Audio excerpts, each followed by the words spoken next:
উন্নত চিকিৎসার জন্য বেগম খালেদা জিয়াকে বিদেশে নেয়ার সব ব্যবস্থা করা আছে। তবে অবস্থার সংকটাপন্ন হওয়ায় এখনই সেটা সম্ভব হচ্ছে না বলে জানান বিএনপি মহাসচিব মির্জা ফখরুল। শনিবার সন্ধ্যায় গুলশানে সংবাদ সম্মেলনে এই কথা জানান তিনি।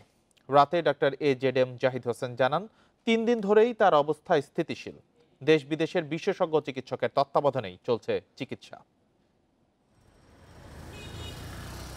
রাজধানীর এভার কেয়ার হাসপাতালে চিকিৎসাধীন বিএনপি চেয়ারপারসন ও সাবেক প্রধানমন্ত্রী বেগম খালেদা জিয়া। চিকিৎসকরা জানান, দীর্ঘদিন ধরে হৃদরোগ, ডায়াবেটিস, লিভার সিরোসিস, কিডনির নানা জটিলতায় ভুগছেন তিনি। গত রোববার শ্বাসকষ্ট দেখা দিলে নেওয়া হয় হাসপাতালে। শনিবার রাতে বেগম খালেদা জিয়ার ব্যক্তিগত চিকিৎসক AJM জাহিদ হোসেন জানান, দেশ বিদেশের বিশেষজ্ঞদের সমন্বয়ে চলছে চিকিৎসা। আলহামদুলিল্লাহ, ওনার অবস্থা একই পর্যায়ে আছে এবং এটাকে আমরা ডাক্তারি ভাষায় যদি বলি, অর্থাৎ she is maintaining the treatment.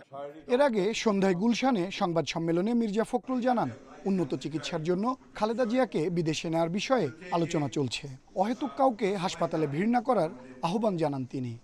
তাকে বিদেশে নেওয়া প্রয়োজন, এই কথা তারা বলছেন যে হয়তো প্রয়োজন হতে পারে, কিন্তু তার এখন যে শারীরিক অবস্থা, সেই অবস্থায় তাকে বিদেশে নেওয়ার মতো কোনো শারীরিক অবস্থা নেই।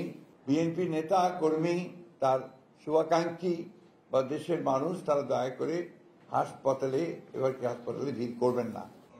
বেগম খালেদা জিয়ার সুস্থতায় দেশবাসীর কাছে দোয়া চেয়েছেন বিএনপি মহাসচিব। আনোয়ার সাদাত নূর, ইন্ডিপেন্ডেন্ট নিউজ, ঢাকা।